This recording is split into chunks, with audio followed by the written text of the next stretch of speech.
Good morning दोस्तों, good morning.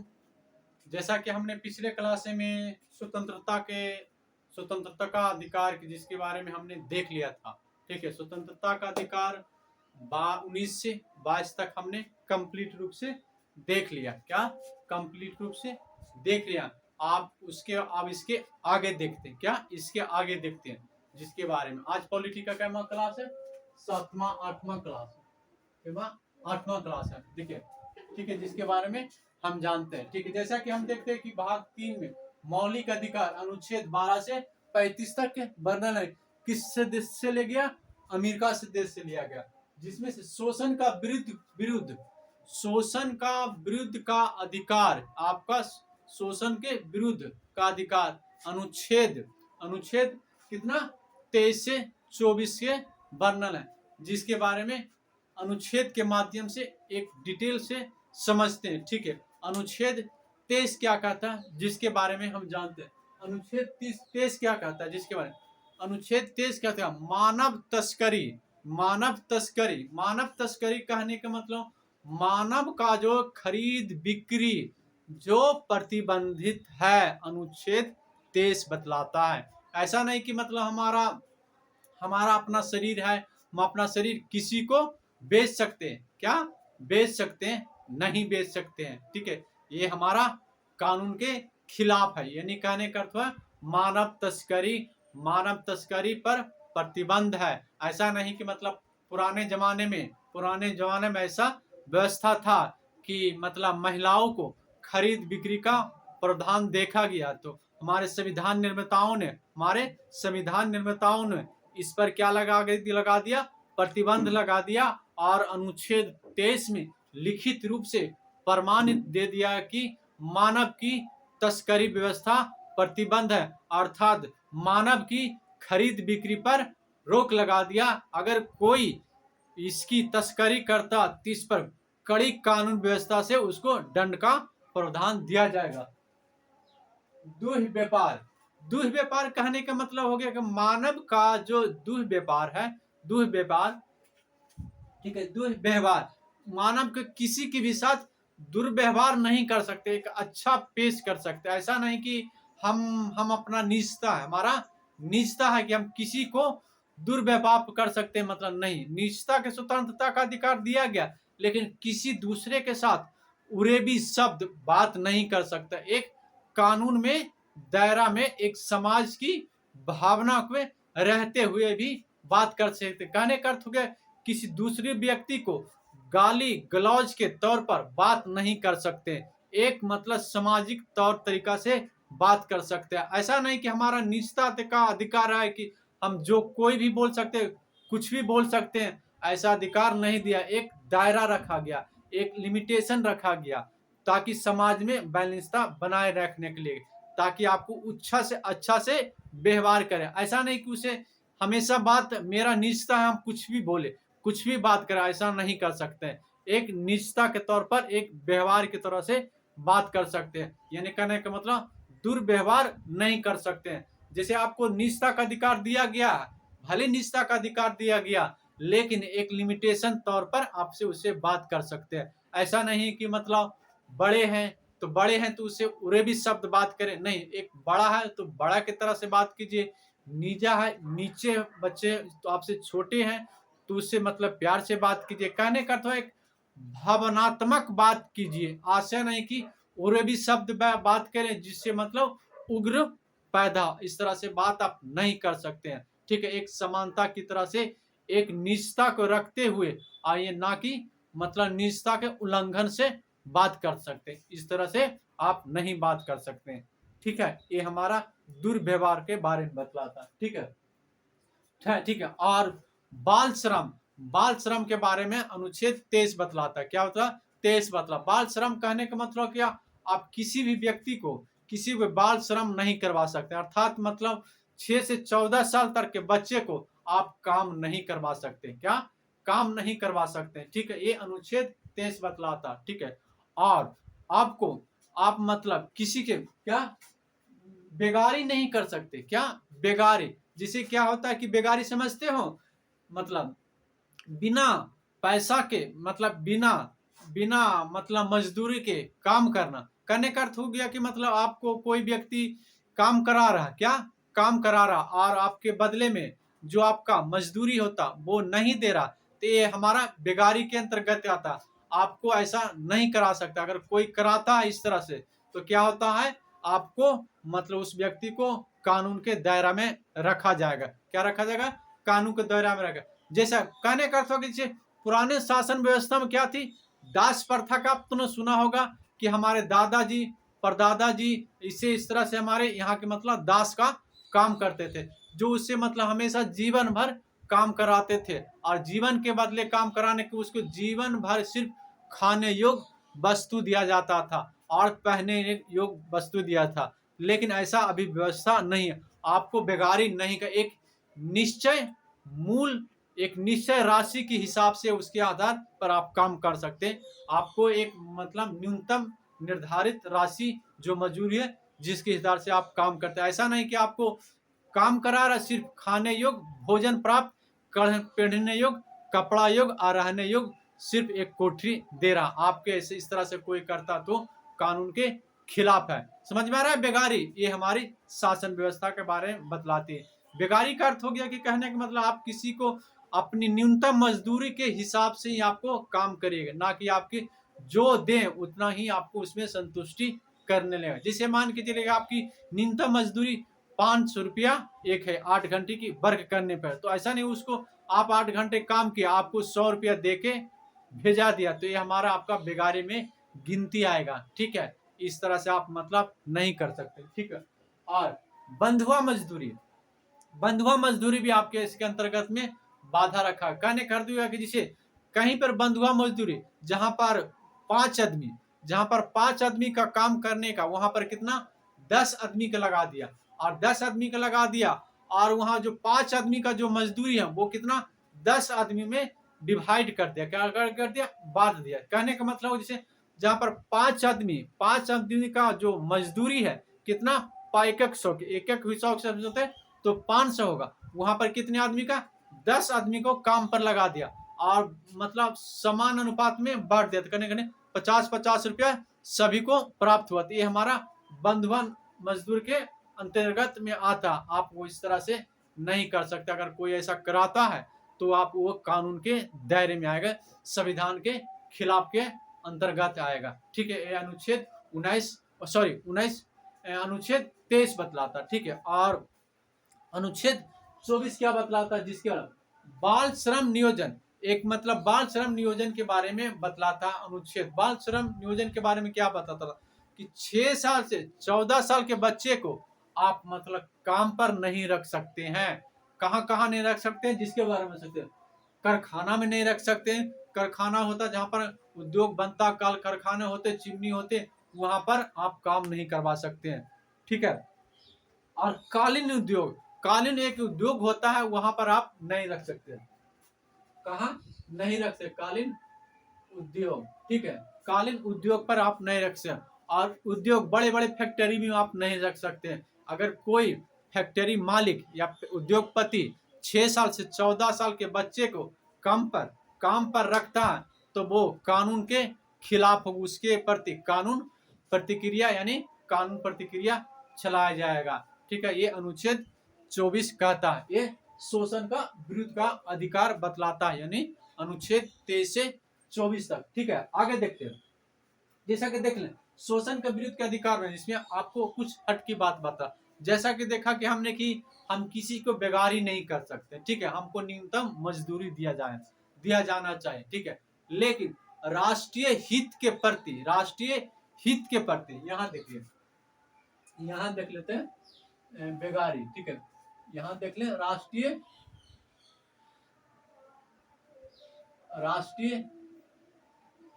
हित के प्रति, राष्ट्रीय हित के प्रति मतलब राष्ट्रीय सुरक्षा के प्रति। क्या? राष्ट्रीय सुरक्षा के प्रति आपको सरकार आपको मतलब बेगारी करवा सकती है। राष्ट्रीय सुरक्षा हित के मतलब हो गया कि जैसे बाह्य आक्रमण हो गया, यानी बाह्य आक्रमण हो गया और मतलब हमारे सरकार को सेना की आवश्यकता होगा, तो आप मतलब उसमें सेना में जा करके आपको जो सरकार मजदूरी देगी वो आपको मजदूरी के हिसाब से आपको काम करना पड़ेगा। ऐसा नहीं वहां डिमांड कीजिएगा कि सर कि मतलब सेना का मजदूरी, सेना का जो वेतन होता है 25,000 है, 30,000 है, जो भी वही वेतन दीजिए। नहीं, उस समय केस में जो सरकार वेतन देगी, यानी 5,000 दे, 2,000 दे, 3, या जीवन जीवन के मतलब खाने योग्य तक ही दे, उतना वो आपको संतुष्टि से काम चलाना पड़ेगा। ऐसा बात हमारे संविधान में लिखा गया। ऐसा नहीं कि मतलब उस संविधान के खिलाफ ही मतलब आलोचना हो जाए, राष्ट्रीय हित के खिलाफ हो जाए कि नहीं, आपको आपके तो संविधान में लिखा हुआ है कि कम से कम हमारा बेगारी नहीं कर सकते, लेकिन राष्ट्रीय हित के बारे में आप बेगारी कर सकते हैं। ठीक है, इसके बारे में बेकारी कर सकते। जब सेना की जरूरत पड़े, बाह्य आक्रमण, क्या, जब आंतरिक आक्रमण पूरे देश पर मतलब भारत देश पर आक्रमण करने के लिए, तब अति आवश्यक इस सेना की जरूरत पड़े तो आपको मतलब उस केस में आपको रख कर बेगारी करवा सकता है। ये हमारा राष्ट्रीय हित के बारे में बताया गया। ठीक है, आगे देखते हैं। धार्मिक स्वतंत्रता 25 से 28 तक के बारे में बतलाता। कितना? 25 से 28 तक के बारे में बतलाता। ठीक है, धार्मिक स्वतंत्रता। धार्मिक स्वतंत्रता अनुच्छेद 25 क्या कहता है? व्यक्तिगत धार्मिक स्वतंत्रता। कहने का तो हमारा व्यक्ति है कि कोई सा भी धर्म अपना सकते हैं, कोई सा भी धर्म ग्रहण कर सकते हैं, इसमें कानून हस्तक्षेप, कानून नहीं प्रतिबंध, कानून नहीं रोक सकता है। जिसके हमारा अपना है, हम कोई भी धर्म ले सकते हैं, कोई भी धर्म अपना सकते हैं। ठीक है, उस धर्म के माध्यम से हमारा, उस धर्म के आधार से हमारा, हम अपना अपना खर्च पर, ना कि सरकारी संस्थान पर, वो उसको प्रचार कर सकते हैं। क्या सकते हैं? प्रचार कर सकते हैं। और उस रीति रिवाज को, क्या, उस रीति रिवाज को मतलब हम अपना धर्म अपना सकते हैं। मान के चले हिंदू धर्म अपनाए, हिंदू धर्म का जो रीति रिवाज है, उस रीति रिवाज से हम रह सकते हैं और अपना हिंदू धर्म का प्रचार अपना फंड से, ना कि सरकारी संस्थान के फंड से प्रचार कर सकते हैं। अगर सरकारी संस्थान से कर से फंड से वो खर्च प्रचार करता है तो वो कानून के रूप से मतलब वैध माना जाएगा, अवैध के रूप में घोषित किया जाएगा। ठीक है, ये यानी हमारा धार्मिक स्वतंत्रता अधिकार है, व्यक्तिगत स्वतंत्रता अधिकार है। हम किसी धर्म में जा सकते हैं, हिंदू धर्म, मुस्लिम धर्म, सिख धर्म, कोई सा भी धर्म अपना सकते हैं और उस धर्म को प्रचार कर सकते हैं और उस धर्म सर को प्रचार कर सकते हैं और उस धर्म को रीति रिवाज, यानी रीति रिवाज से रह सकते हैं। कहने का अर्थ होगा जो सभी धर्म का जो रीति रिवाज क्या होता है, अलग अलग होती है। हिंदू का रीति रिवाज अलग होती है, मुस्लिम का रीति रिवाज अलग होती है, और सिख का रीति रिवाज अलग होती है, और सिख का धर्म रीति रिवाज अलग होती है। यानी कोई सा भी धर्म जब अपना लिए तो उस धर्म का अपना रीति रिवाज अपना सकते हैं। ऐसा बात नहीं कहा गया है कि हमारे संविधान में कि आपका एक ही धर्म ही रखिए, आप जैसे हिंदू है तो हिंदू धर्म ही अपना जीवन पूरा यापन या काटिए। आपको हिंदू धर्म नहीं, हिंदू धर्म का जो रीति रिवाज आपको पसंद नहीं आ रहा तो आप सिख धर्म में अपना सकते हैं, मुस्लिम धर्म में अपना सकते हैं। यानी कोई सा भी धर्म अपनाकर उस धर्म के बारे में प्रचार कर सकते हैं और उस धर्म को रीति रिवाज से रूप से आप मान सकते हैं। हमारे संविधान में लिखित परिमाण कहा गया अनुच्छेद 25। क्या? 25। आइए देखते हैं 26। 26 जब आप रीति रिवाज धर्म तो अपना लिए तो अपनाने सामूहिक रूप से क्या करते हैं, आपको स्वतंत्रता मिलता है। क्या मिलता है? सामूहिक रूप से उसको स्वतंत्रता प्राप्ति मिलता है इसमें। ठीक है जे। और 27 क्या कहता है जिसके बारे में? 27 जब आप मतलब धर्म का प्रचार क्या कर रहे हैं, धर्म का प्रचार कर रहे हैं, काम कर रहे हैं। ठीक है, मान के चलिए आप हिंदू धर्म अपना ले, क्या ले, हिंदू धर्म अपना ले, सिख धर्म अपना ले, या कोई सा भी धर्म अपना लिए, क्या, तो उस पर आपने प्रचार किया, क्या क्या प्रचार किया, कार्य किया, तो उस पर आपको टैक्स देने की आवश्यकता नहीं होगा। जैसे अभी देखते हैं कि कोई सा भी प्रचार करते हैं तो उसके लिए क्या, सरकार को टैक्स देना पड़ता है। अभी जान के हम मानते हैं कोई सा एक व्यवसाय ले लेते, क्या लेते, कोई सा एक व्यापार ले लेते, हमने जैसे एक व्यवसाय खड़ा किया, क्या क्या, मान के चले हम मतलब पोल्ट्री का, यानी मान के चले हमने एक इंडस्ट्री यानी मोबाइल का व्यापार है, तो हमने प्रचार के माध्यम से लोगों को जागरूक करें हैं, तो उसको प्रचार करने के लिए क्या, सरकार को टैक्स देना पड़ता। क्या देना पड़ता? टैक्स देना। धार्मिक प्रचार करेंगे, धार्मिक प्रचार करेंगे तो उसके लिए सरकार को टैक्स नहीं देना पड़ेगा। क्या? टैक्स नहीं देना, बशर्ते जो प्रचार का जो खर्चा है वो अपना खुद अपना कर सकते, ना कि सरकार से डिमांड कर सकते, ना कि सरकार से कि हमको प्रचार करने के लिए सरकार आपको पैसा प्रदान, आपको पैसा देगा। ऐसा बात नहीं कि अपना खुद पैसा से प्रचार कर सकते हैं। ठीक है, ये हमारा अनुच्छेद 27 करता है। ठीक है, यानी धार्मिक काम करने के लिए, धार्मिक प्रचार करने के लिए उसके लिए टैक्स देने की आवश्यकता नहीं होगी। ठीक है, जैसे आपने अपने हिसाब से क्या, एक धार्मिक हिंदू धर्म है तो हिंदू धर्म के लिए मतलब एक बहुत भव्य मंदिर बनवाना चाहते, क्या भव्य मंदिर बनवाना चाहते हैं, भव्य मंदिर, बहुत बड़ा मंदिर बनवाना चाहते हैं, तो उसमें जो भी टैक्स के जो प्रतिक्रिया होती है वो आपको नहीं देना पड़ना। जैसे मतलब आप एक आलीशान मकान बनाना चाहते, आपका आलीशान मकान बनाते, तो उस मकान में आपको क्या देना पड़ता है? टैक्स देना पड़ता। उस जब मकान बनकर तैयार हो जाता तो सरकार को आपको क्या देना पड़ता? टैक्स देना पड़ता। ठीक है, ठीक उसी प्रकार आप अपना एक मंदिर बनाते हैं, कोई मंदिर बनाते हैं, मतलब कोई सा भी धर्म का, तो उस धर्म के लिए, उस मंदिर के लिए आपको टैक्स देने की बात नहीं कहती है, ये अनुच्छेद 27 कहता है। ठीक है, जिसके बारे में बताता है। कहीं भी मंदिरों में देखते हैं तो जब कोई से बनाता है तो जो उसको मतलब टैक्स का जो प्रतिक्रिया होता है उसमें उसको नहीं दिया जाता, जिसके बारे में देता है। ठीक है, और अनुच्छेद 28 क्या कहता है, जिसके बारे में जानते हैं। अनुच्छेद 28 क्या कहता है?